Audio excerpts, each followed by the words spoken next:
Yes sir. ठीक है, तो देखो आप जो बात कर रहे हो वो है इलेक्ट्रिक डायपोल की।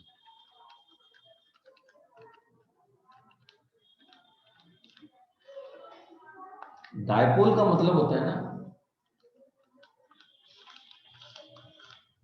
a system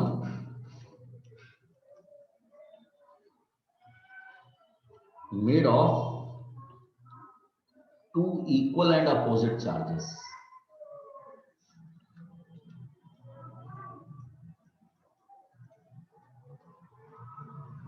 एक सिस्टम जो इक्वल और अपोजिट चार्जेस से मिलकर बना होता है। तो अब एग्जांपल, जैसे मैंने आपसे कहा NaCl, जैसे मैंने आपसे कहा HCl, ठीक, ये जो है ना ये डाइपोल है। जैसे H2O, जैसे NH3, ये इनऑर्गेनिक में हो गए। जैसे CCl4, जैसे CHCl3 एंड EPC पंजाबी चले। ये जो है ना ये आपके सर ये डाइपोल है, ये पोलर है। अब पोलर का मतलब क्या होता है? अगर मैं सबसे कॉमन एग्जांपल लेके चलूं ना H2O, या मैं HCl भी लेकर चलूं, तो अगर देखा जाए तो H और Cl ये नेगेटिव है, ये पॉजिटिव है ना। तो होता क्या है कि अगर H का एटम ये रहा और Cl का एटम ये रहा, ये पार्शियल पॉजिटिव है, ये पार्शियल नेगेटिव है। यानी कि इनकी जो लाइन ज्वाइनिंग है ना वो यहां कहीं पे एक्ट कर रही है, ये जो है ये डायपोल कराएगा। तो ये ठीक है। अगर मैं H2O की बात करूं, ये तो लीनियर हो गया। अगर मैं H2O की बात करूं तो O H और H हो गया। ये पार्शियल नेगेटिव होता है वजह से, ये पार्शियल पॉजिटिव होता है। और इन दोनों के बीच में जो एंगल मिलता है ना वो होता है अराउंड 104 डिग्री। अब ये जो है ये डायपोल हो गया, ये भी डायपोल हो गया, और इसका सेंटर यहां कहीं पे लाई करेगा, इसका सेंटर यहां कहीं पे लाई करेगा। इसीलिए हम इसमें डायरेक्शन रिप्रेजेंट करते हैं, और वो डायरेक्शन क्या होती है ना, नेगेटिव से पॉजिटिव की तरफ जाती है। ठीक, ये जो है ये आपके पोलर मॉलिक्यूल्स हैं, पोलर मॉलिक्यूल। देखो सारे के सारे एटम्स या मॉलिक्यूल ऐसे होंगे जिसमें न्यूक्लियस ये होगा और उसका नेगेटिव इसी लाइन पे लाई करेगा, ये बन गया आपका एक मॉलिक्यूल। लेकिन होता क्या है, कुछ में पॉजिटिव और नेगेटिव अलग अलग मिलने लगते हैं, तो उसकी शेप ना होती है, वो जो होती है ना वो स्फेरिकल या सर्कुलर होने के बदले ना हल्की सी ओवल हो जाए, तो ये पोलर मॉलिक्यूल। आई बात समझ में? ये नॉन पोलर है।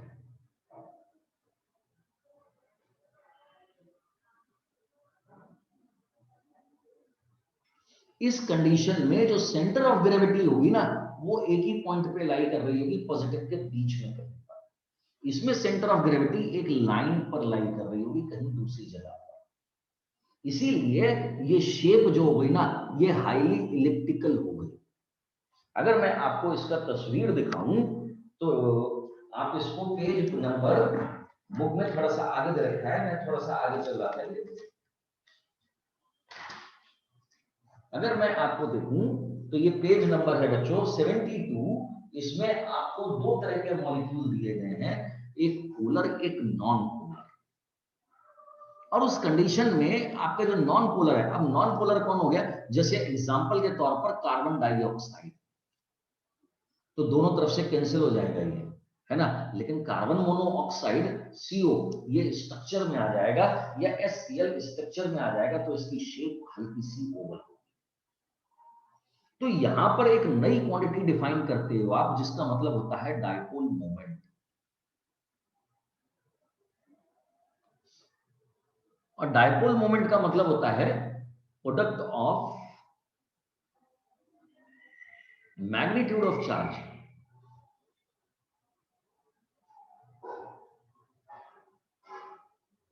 with the distance between them.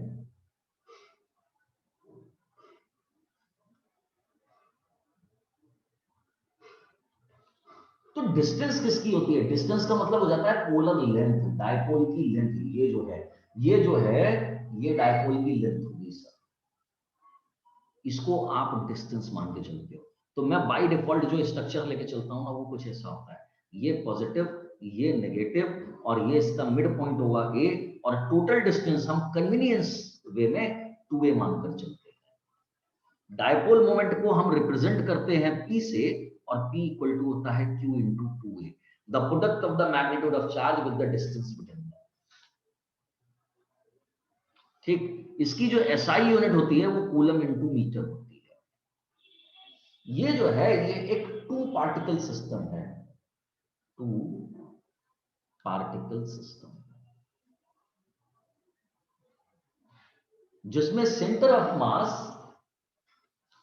Mass line joining of the object में कहीं लाई करेगा, सेंटर पे लाइन नहीं करेगा, इसीलिए ये पोलर मॉलिक्यूल्स कहलाते हैं। अगर मैं इस सिचुएशन की बात करूं, ये बात समझ में आई? अगर मैं इस सिचुएशन की बात करूं कि ये डायपोल है, अब डायपोल 2 चार्ज सिस्टम हो गए, एक पॉजिटिव एक नेगेटिव, तो इलेक्ट्रिक फील्ड जो होगी वो दोनों के ड्यू टू बनेगी, एक पॉजिटिव एक नेगेटिव। और मान लीजिए आप यहां कहीं पे कैलकुलेट कर रहे हो, तो जो लेंथ है डायपोल की, ये डायपोल मोमेंट की डायरेक्शन है, और मिड पॉइंट से मान लीजिए आप किसी एक डिस्टेंस r पर फील्ड कैलकुलेट कर रहे हो। तो अगर सिंगल चार्ज होता है तो सिंगल चार्ज मतलब, अगर सिंगल चार्ज है तो इसका मतलब उसके चारों तरफ कहीं पे भी रख दो, यहाँ पे यहाँ पे यहाँ पे यहाँ पे यहाँ पे यहाँ पे, हर तरफ फोर्स लगेगा। लेकिन अब इसका स्ट्रक्चर हो गया इस तरह से, यानी कि अगर मैं यहाँ पे निकालूंगा फील्ड, तो यहाँ से डिस्टेंस हो जाएगी कम, यहाँ से डिस्टेंस हो जाएगी ज्यादा। अब मेरी सिमेट्री स्फेरिकल नहीं रहेगी, बदल जाएगी। कहिए ठीक है? कहिए ठीक है? इस जगह पे अगर मैं टेस्ट चार्ज रखता हूं, ठीक है, ये डिस्टेंस मैंने मान ली a है, ये डिस्टेंस मैंने मान ली a है, ठीक, तो ये प्लस क्यू नॉट इस प्लस क्यू से मेरे लाल ये होगा रिपल, और ये माइनस क्यू इसकी तरफ होगा। यानी कि एक ही पोजीशन पर 2 इलेक्ट्रिक फील्ड मिलेंगे जिनके बीच का एंगल क्या होगा? 180 डिग्री। तो आपने फील्ड कैलकुलेट करा कहां? डायपोल की लाइन पर। डायपोल की लाइन पर कैलकुलेट करने का मतलब हो गया ऑन एक्सियल पोजीशन। ये एक्सियल पोजीशन है। अब अगर मैं यहां पे रिजल्टेंट फील्ड लिखूंगा, जरा गौर से देखना कि अगर ये डिस्टेंस ली जाए तो यहां से यहां तक की डिस्टेंस अगर मेजर करूंगा तो r माइनस ए होगी, और अगर मैं यहां से यहां तक की डिस्टेंस मेजर करूंगा तो ये r प्लस ए। अब जिसकी डिस्टेंस ज्यादा होगी उसका फील्ड कम हो जाएगा, तो रिजल्टेंट फील्ड जब आप लिखेंगे तो E इक्वल टू आप लिखोगे E1 माइनस, देख सकते हैं E1 किसका फील्ड है? पॉजिटिव का। E2 किसका है? नेगेटिव का। अगर मैं E की इक्वेशन लिखूं तो 1/4 पाई एप्सिलॉन नॉट, और ये हो जाएगा Q अपॉन, यहां से लेके यहां तक की डिस्टेंस E1 के लिए आएगी तो r माइनस ए का होल स्क्वायर, और अगर दूसरे को देखूंगा तो 1/4 pi epsilon not Q upon r plus A का होल स्क्वायर। तो ये ठीक है, इतनी बात क्लियर? अगर इसको सिंप्लीफाई करेंगे, ये बात समझ में आ गई सबके? किया? इशिता, कृष्णा, लक्ष्य, महत्व, मृदुल, शिवांश, वरदान, आरुष, ये हम रिवाइज कर रहे हैं आज। अनिका, ये हम आज रिवाइज कर रहे हैं बच्चों। रिवाइज इसलिए कर रहे हैं क्योंकि हम इस चैप्टर को अब कंप्लीट करने के, यानी कि फील्ड और डायपोल को कंप्लीट करने के उस पर आ रहे हैं। हमें कल से गॉस लॉ स्टार्ट करनी है, ठीक है? तो मैं चाहता हूं कि यहां तक का टॉपिक सबका स्ट्रॉन्ग हो जाए, ठीक है? सर बेशक पोलर नॉन पोलर बता दीजिए एक बार। एक बार फिर बता दूं, देखो पोलर हम non polar. Hmm polar non polar.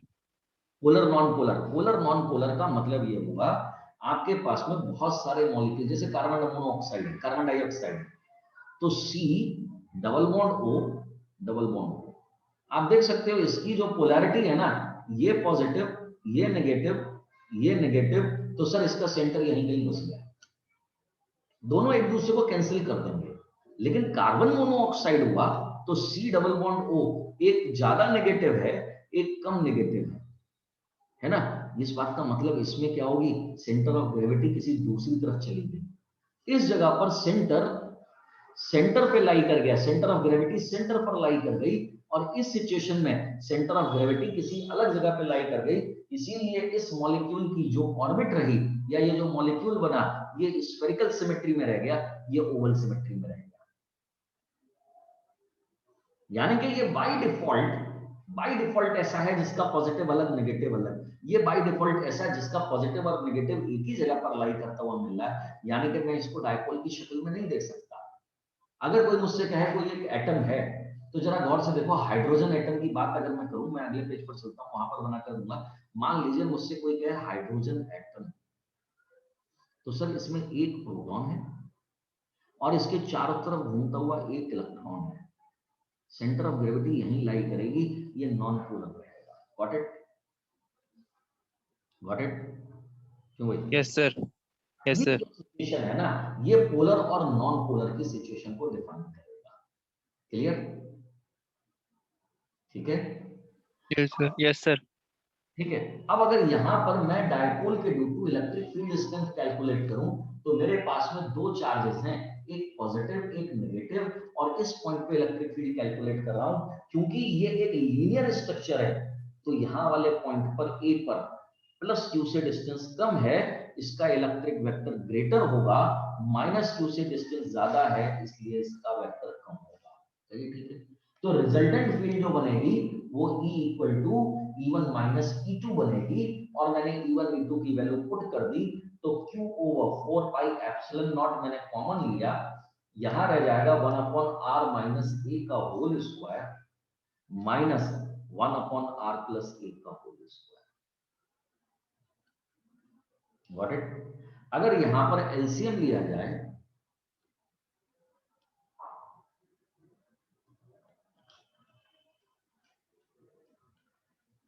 तो ये हो जाएगा, ये Saxena ji, R square minus A square का होल स्क्वायर, ये बनेगा आर प्लस ए का whole square minus R minus A का होल स्क्वायर।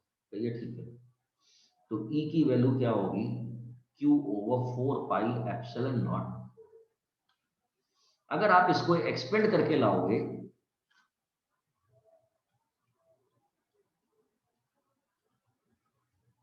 तो ये आएगा R square plus A square plus 2ar। Mridul बात समझ में आ रही है? ये देखेंगे महत्व। Yes sir. तो यहां पर आर स्क्वायर से आर स्क्वायर कैंसिल हो जाएगा, ए स्क्वायर से ए स्क्वायर, 2ar, ये E इक्वल टू हो जाएगा Q over 4 pi epsilon nought 4ar upon R square minus A square का होल स्क्वायर। मैं इसे लिखूंगा, 4 को मैंने ब्रेक कर दिया, Q into 2a into 2r upon 4 pi epsilon not, और ये हो जाएगा R square minus A square का होल स्क्वायर। इसको हम कहते हैं P, डायपोल मोमेंट, यानी कि इलेक्ट्रिक फील्ड हो जाएगा 2pr upon 4 pi epsilon nought R square minus A square का होल स्क्वायर। ये ठीक है? क्लियर? ये डायपोल का फॉर्मूला आ गया। अगर मैं आपसे कहूं फॉर शॉर्ट लेंथ डायपोल,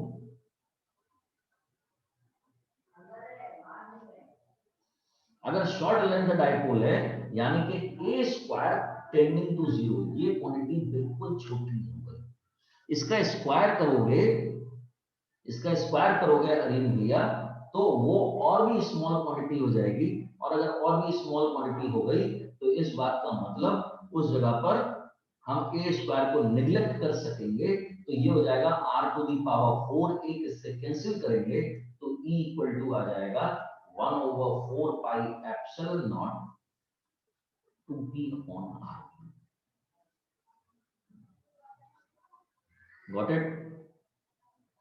यानी कि यहां जो फील्ड आ रहा है inverse of cube of distance. इतनी बात समझ में आ गई? ये जो था ये आपने फील्ड कैलकुलेट करा कहां?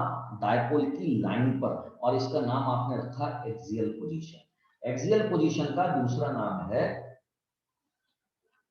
And on position.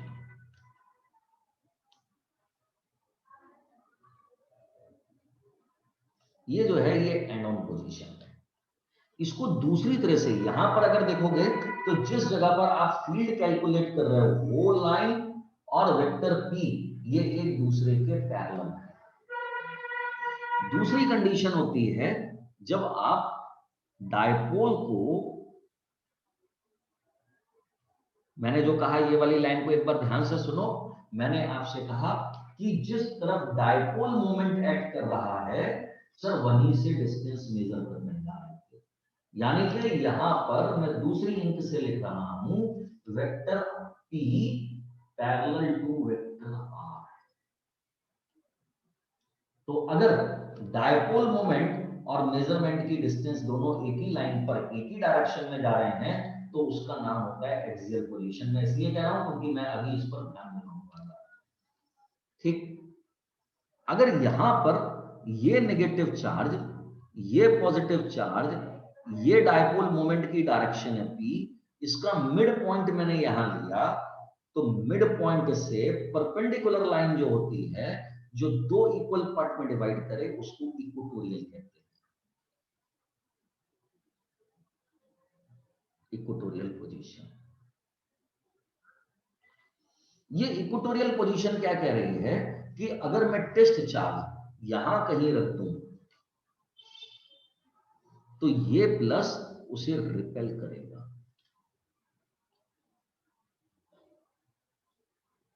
E1, ये माइनस उसे अट्रैक्ट करेगा, E2। ये दो वेक्टर हो गए जो किसी एक एंगल पर लग रहा है। मेरे बच्चों ये डिस्टेंस A, ये डिस्टेंस A और ये डिस्टेंस R है। जरा गौर से देखना, वेक्टर P R के परपेंडिकुलर है। यहां पर क्या था, वेक्टर P और R पैरेलल थे। जिधर P मेजर हो रहा था उधर ही R मेजर करने जा रहे थे। इसमें क्या है, इधर P है, आप उससे परपेंडिकुलर डायरेक्शन में जा रहे हैं। अब अगर ये दो वेक्टर हैं, अगर मैं इसको देखूं ये A ये R, इसका नाम मैंने A रख लिया, इसका नाम मैंने B रख लिया, इसका नाम मैंने C रख लिया, तो AB इक्वल टू AC होगा, जिसको मैं under root R square plus A square कहता हूं। अगर फील्ड कैलकुलेट करनी है तो E1 1/4 पाई एप्सिलॉन नॉट किसकी है, ये प्लस Q चार्ज की है, तो Q अपॉन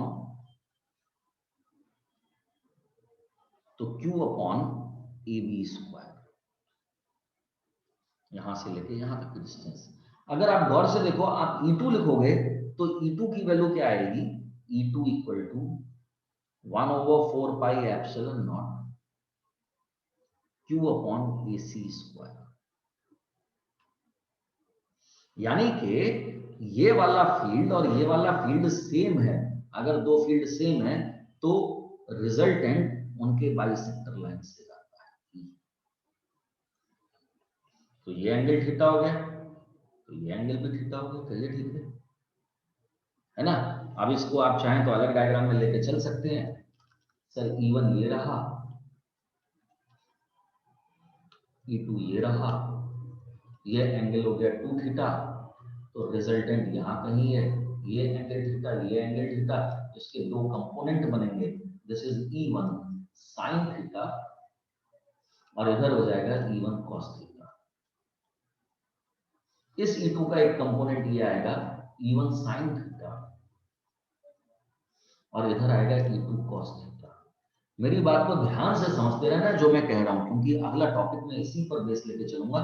जरा गौर से देखना, P C से B जा रहा है, इलेक्ट्रिक फील्ड B से C जा रहा इस कंडीशन में इलेक्ट्रिक फील्ड, इस कंडीशन में जो रिजल्टेंट इलेक्ट्रिक फील्ड है E1 ग्रेटर देन E2 है, ER, ये जो ER है ये P के सेम डायरेक्शन। यहां पर जो ER आ रहा है ये ER, ये P के अपोजिट डायरेक्शन। क्योंकि मैं अगला डेरिवेशन जो करूंगा उसमें इसी को मैं डायरेक्ट यूज करूंगा, ध्यान से।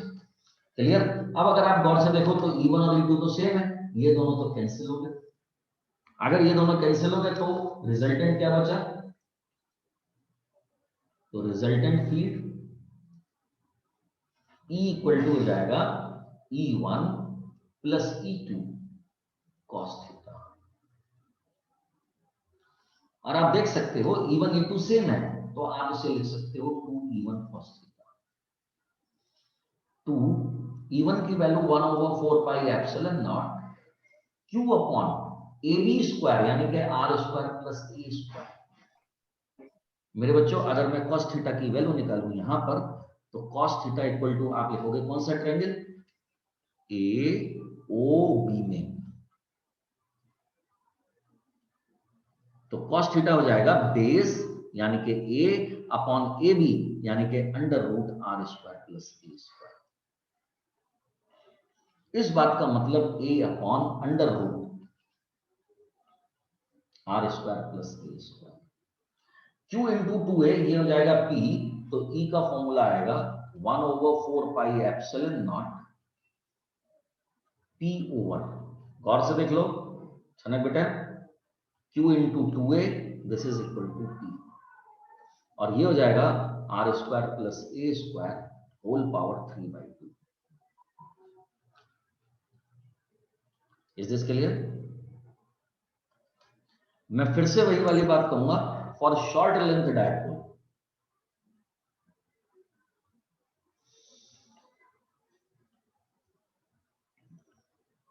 A square will be tending to 0, तो E की वैल्यू आएगी 1/4 pi epsilon not P over R। आप देख सकते हो दोनों में अपना एक रिलेशन है, ये है 2P अपॉन R क्यूब, ये है P अपॉन R क्यूब। उतनी ही डिस्टेंस पर इसका field E equatorial is half of E axis. इसमें किसी को कोई डाउट हो तो मुझे बताओ, क्योंकि मैं इसी से रिलेटेड बात आगे बढ़ा रहा हूं। बढ़ा दूं? क्यों भाई? इसी डेरिवेशन से आगे डेरिवेशन बना लूं? Yes sir. बहुत बढ़िया, आगे सबको समझ में? Ayush? Yes. Yes, sir. Yes, sir. अब तुमने अभी दो पोजीशन देखी, कौन कौन सी?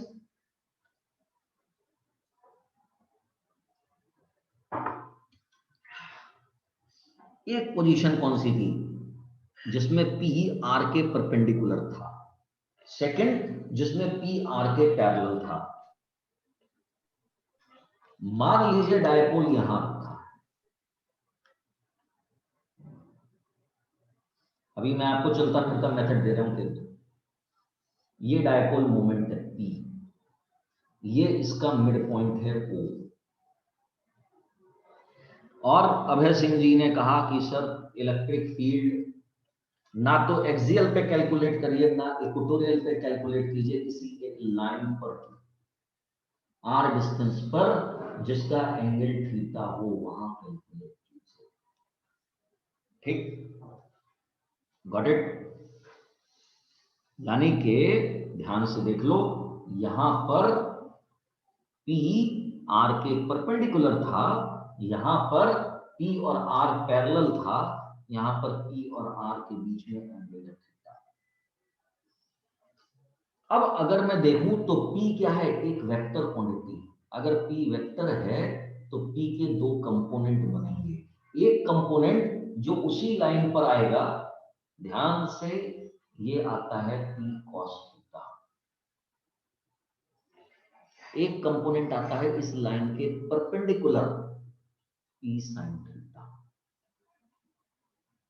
तो ये ठीक है, यानी कि मैं अगर इसे देखूं P cos थीटा है तो यानी कि मेरे लिए एक डायपोल जिसका मोमेंट p cos थीटा है, उसके ड्यू टू पॉइंट ए पर इलेक्ट्रिक फील्ड कैलकुलेट करने को कहा जा रहा है। तो जरा गौर से देखो, डायपोल मोमेंट और डिस्टेंस एक ही डायरेक्शन में मेजर हो रही है, तो point A p cos theta के लिए, for p cos theta point A is lying on axial position। कहिए जी, ठीक है अनिका। P cos थीटा के लिए पॉइंट ए एक्सियल पोजीशन पे लाई कर रहा है, यानी कि इसका इलेक्ट्रिक फील्ड E एक्सियल हो गया। P sin थीटा के लिए, P sin थीटा के लिए R, जरा गौर से देखो बच्चों, ये 90 डिग्री का एंगल हो गया, ये R for P sin theta point A is lying on equatorial position। ये इक्वेटोरियल पोजीशन पे लाई कर रहा है। मेरे साथ जितने बच्चे जरा एक बार मुझे बता दें, ये वाली बात क्लियर हुई या नहीं हुई?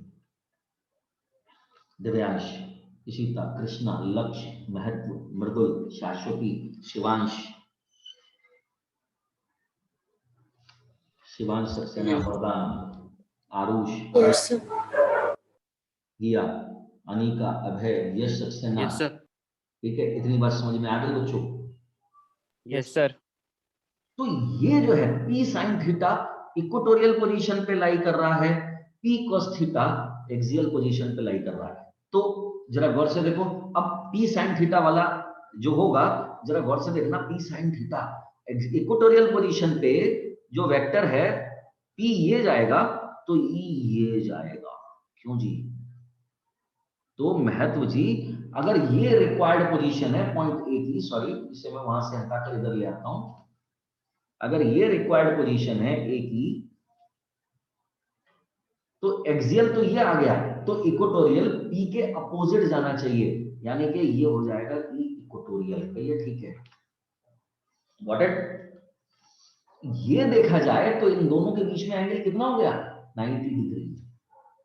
तो अगर मैं ई एक्सियल लिखूंगा यहां पर, तो मेरे लाल, this is 1/4 pi epsilon not, और ये होगा 2p cos theta upon R cube. क्यों?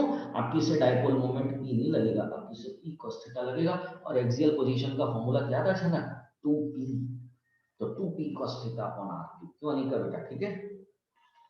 अगर मैं इक्वेटोरियल लिखूंगा बच्चों, तो इक्वेटोरियल में क्या लिखूंगा मैं? 1/4 pi epsilon nought, this is p sin theta upon R cube. ये ठीक है, गॉट इट?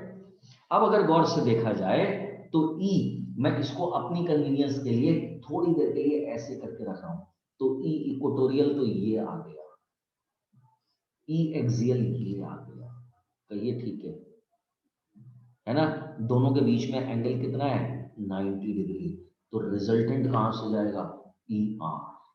तो ER का फॉर्मूला क्या लगाएंगे हमारे लिए? ER equal to under root E axial square plus E equatorial square. तो ये ठीक है, गॉट इट? अगर मैं देखूं तो यहां पर पूरी क्वांटिटी में जरा गौर से देखिए, 1/4 pi epsilon nought, 4 pi epsilon nought square हो चुका हुआ सर, ये 1/4 pi epsilon nought 2p cos theta upon R cube whole square plus 1/4 pi epsilon not p sin theta over R cube whole square. अगर मैं इसमें से 1/4 pi epsilon not common ले लूं, तो 1/4 pi epsilon nought square root के बाहर निकल आएगा। p स्क्वायर देख सकते हैं, p स्क्वायर कॉमन ले लूं तो स्क्वायर रूट के बाहर आ जाएगा। r क्यूब की पावर 3 है, सॉरी r क्यूब की पावर 2 है, r क्यूब की पावर 2 है, इसे ब्रैकेट अंडर रूट से बाहर लूं तो r क्यूब रह जाएगा, अंडर रूट में रह जाएगा 2p cos थीटा, यानी कि 4 cos square theta plus sine square theta.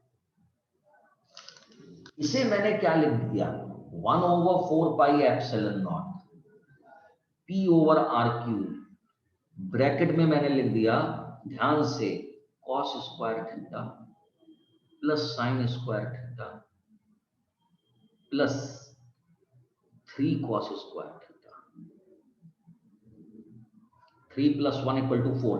ये जो है ना sine square theta plus cos square theta ये 1 होता है, तो ई की वैल्यू हो गई 1/4πε0 P over R cube under root में 1 + 3 कॉस स्क्वायर थीटा।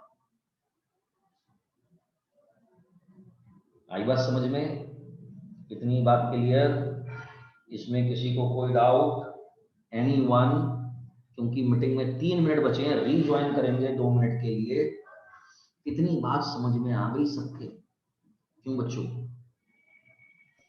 अभी मैं आपको ना 2 डायपोल Yes, sir. कल मैं डायपोल पर ही बात करूंगा, कल मैं अभी आगे नहीं बढ़ूंगा। कल मैं डायपोल के बीच में 2 डायपोल के बीच में फोर्स कैलकुलेट करना बताऊंगा, बड़े मजेदार रिजल्ट है। Yes sir. देखो नमन सिंगल अब आ गया है लाइक, आज देखो भाई सब कूद लूंगा मैं से। चलो भाई एक काम करो जरा जल्दी से, या अभी 2 मिनट है मेरे पास में, मैं इतना काम कर सकता हूं। अगर मैं इसका एंगल कैलकुलेट करूं रिजल्टेंट का, जरा गौर से देखो, इसे मैंने मान लिया अल्फा। अगर मैं यहां से ई साइन थीटा का परपेंडिकुलर बना लूं, सॉरी पैरेलल वेक्टर ले आऊं, तो लेके आ सकता हूं। क्यों जी? तो मेरे पास में डायरेक्शन ऑफ रिजल्टेंट फील्ड क्या आ गई? आयुष बेटा बात समझ में आई? Yes sir. सर थोड़ी बहुत ही आई। Direction of resultant field, okay. तो ई की रिजल्टेंट डायरेक्शन ले रहे हैं। अभी मैं जैसे ही मीटिंग रीज्वाइन करूंगा, आप एक बार मुझे बताना, tan theta equal to E Y upon E X. E Y का मतलब यहां पर कौन है? जरा गौर से देखो, जरा गौर से देखो। ई वाई का मतलब कौन होगा? ये वाई एक्सिस का कंपोनेंट है, यानी कि ई साइन थीटा, और ये कौन है? E cos theta. या फिर आप इसको बोल सकते हो E axial upon E equatorial, कहिए ठीक है? क्यों जी? तो E axial upon E equatorial, क्यों भाई? सही है ना? क्यों बच्चों? Yes sir. तो tan अल्फा की वैल्यू क्या बनेगी? 1/4πε0 2p cos theta upon r cube upon 1/4πε0 p sin theta upon r cube. Cancel कर दीजिए, sin थीटा से सॉरी sin थीटा कैंसिल नहीं होगा, p से p कैंसिल हो गया, r क्यूब से r क्यूब, तो ये हो जाएगा आपके पास में tan थीटा इक्वल टू, मैंने इसे सेव कर दिया ताकि मीटिंग ओवर होते ही तुरंत आपको पेजेस मिल जाएं। दिस इज, ये गड़बड़ हो गया थोड़ा सा, मैं पेज को वापस लेके चल रहा हूं। रीज्वाइन करो सर जल्दी से सारे लोग, क्योंकि मीटिंग ओवर हो रही है।